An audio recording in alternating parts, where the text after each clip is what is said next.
Je lance un message d'alerte, un avertissement, une piqûre de rappel et ne pas retomber dans les travers de la saison dernière avec cette demi-finale de Ligue des Champions contre le Borussia Dortmund où tout le monde pensait qu'on était déjà en finale parce qu'on avait battu le Borussia Dortmund en poule et que là ça allait être facile et qu'on n'a même pas mis un but en 2 matchs et qu'on a perdu les 2 matchs au parc. Donc là ce soir, Aston Villa s'impose. Depuis quelques temps, depuis le mercato hivernal, Rashford métamorphosé.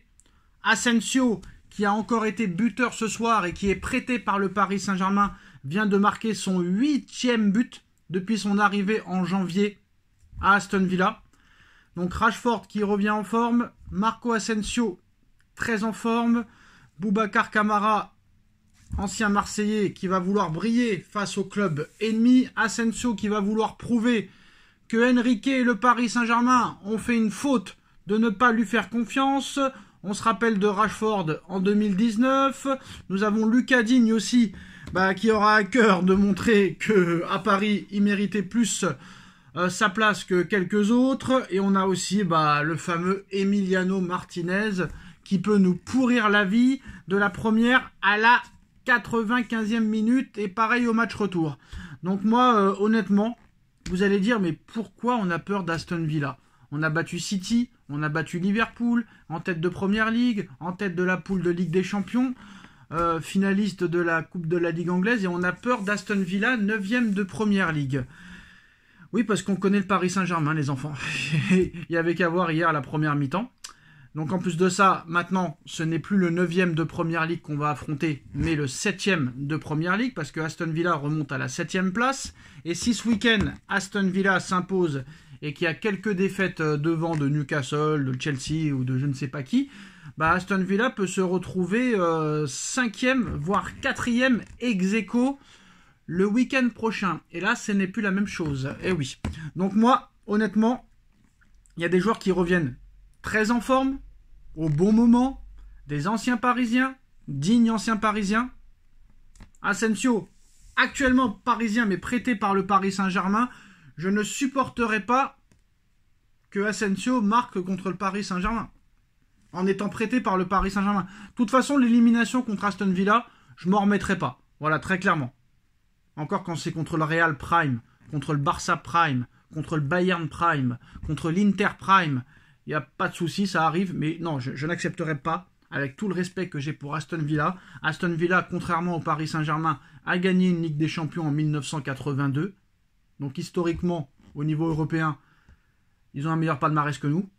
Mais là, quand tu vois le PSG actuel et Aston Villa, je n'accepterai pas la défaite. Alors ce soir, Aston Villa s'impose face à Brighton. Brighton qui était 7e avant cette confrontation. Aston Villa a fait un très bon match. Et il ne faut pas oublier aussi Unai Emery. Alors, ceux qui disent, oui, Unai Emery est un ancien Parisien, un ancien entraîneur du Paris Saint-Germain, il connaît le Paris Saint-Germain. Non, il ne connaît pas le Paris Saint-Germain. Il ne connaît pas ce Paris Saint-Germain-là. Il a entraîné un seul joueur, c'est Marquinhos. Donc je ne pense pas qu'en connaissant un seul joueur, tu peux déjouer le Paris Saint-Germain. Donc moi, honnêtement, cette équipe me fait peur. Voilà. Celui qui me fait peur, c'est Rashford, c'est Asensio, c'est Kamara, c'est Digne, c'est Emiliano Martinez. Et peut-être que Martinez me fait encore plus peur que les autres. Donc déjà, je demande, même si on n'a pas beaucoup d'audience, je demande aux 2200 personnes qui me regardent ce soir, les 2200 personnes que ça fera dans cette vidéo, ne tombez pas dans le même panneau qu'on est tombé l'année dernière quand on a appris qu'on allait affronter le Borussia Dortmund après avoir éliminé le FC Barcelone.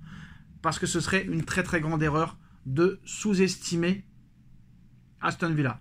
Et c'est pour ça que c'est pas si mal, c'est pas plus mal ce qui s'est passé hier en première mi-temps contre Dunkerque, une équipe de Ligue 2, et contre Saint-Etienne qui joue la Ligue 2. Alors la façon de jouer de Aston Villa, c'est assez bizarre, hein. C'est un sort de 4-2-3-1 en triangle, avec Ramsey sur la gauche, Rodgers à droite, Rashford en numéro 9. Compliqué. Alors je pense qu'Asensio va être titulaire, hein. Il est rentré, il a marqué.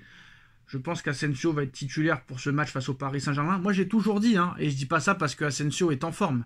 Moi j'ai toujours dit que par exemple je ne comprenais pas pourquoi Paris gardait Kang In Lee, mais voulait faire partir Asensio, qui pouvait être très utile dans un match.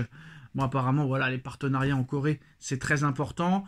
Donc, très technique, hein, Aston Villa, qui n'est pas... regardez, en plus, regardez ce qu'il est en train de faire. On vient de voir les images, là. Emiliano Martinez, pourtant, Aston Villa qui menait 2-0. Emiliano Martinez qui prend un carton jaune à la 90e minute de jeu pour gagne temps. Voilà. Alors que l'année prochaine, il ne pourra pas le faire, vu qu'il y a une nouvelle règle qui va rentrer en vigueur. Si tu gardes le ballon plus de 8 secondes, il y aura corner pour l'équipe adverse. Mais on sait très bien que Martinez va vouloir nous la mettre profond. On sait très bien que les dégagements vont être très très longs, les relances vont être très très longues. Il va faire sûrement de la simulation à chaque fois qu'il y aura un petit choc ou un petit duel aérien ou un petit tirage de maillot. Donc voilà, on a pu voir aussi que Disasi qui joue à Aston Villa, maintenant Axel Disasi, l'ancien monégasque, longtemps convoité par le Paris Saint-Germain, gagne du temps aussi. Donc il va falloir faire attention. En plus de ça, ils menaient 2-0 les mecs, à la 92e minute. Donc je ne sais pas si on va avoir du spécial Emery pressing tout terrain, attaque directe. Mais s'il y a 2-0 contre Brighton, les mecs jouent la montre à la 91e minute, ça risque d'énerver réellement les joueurs parisiens. C'est pour ça que je pense que pendant ce match, il va falloir très vite ouvrir le score. Et moi, ce qui m'inquiète surtout, c'est que sur les 3 derniers matchs au Parc des Princes, à élimination directe, je veux dire hors les poules, on reste sur 3 défaites d'affilée. Défaite contre le FC Barcelone l'année dernière en quart de finale, 3-2. Défaite contre le Borussia Dortmund au Parc des Princes en demi, 1-0. Et défaite contre Liverpool au match aller, 1-0. Donc on reste sur 3 défaites d'affilée en élimination aller-retour. J'espère que l'hémorragie va s'arrêter et qu'on ne va pas subir une 4e défaite. Mais voilà. Moi honnêtement les gars, c'est très très chaud. Surtout que là, la fin de match d'Aston Villa, je ne l'ai pas comprise. 3 cartons jaunes en 2 minutes. Pour Emiliano Martinez, pour Axel Disasi et pour Watkins. Alors que les mecs, ils mènent 2-0. Tu joues la montre alors que tu mènes 2-0. Ça n'a pas réellement de sens, mais voilà. Il va falloir vraiment que Enrique prenne tout ça en considération, qu'il fasse vraiment un travail vidéo très très très poussé. Parce que je pense que cette équipe va nous poser quand même quelques problèmes. Donc il va falloir montrer notre supériorité très très vite. Il va falloir une efficacité complètement folle. Et ce qu'on fait en Ligue 1, il va falloir le faire très clairement en Ligue des Champions contre Aston Villa. Alors pour rappel, Asensio est prêté par le Paris Saint-Germain à Aston Villa. Marco Asensio a inscrit son 8e but en 10 matchs.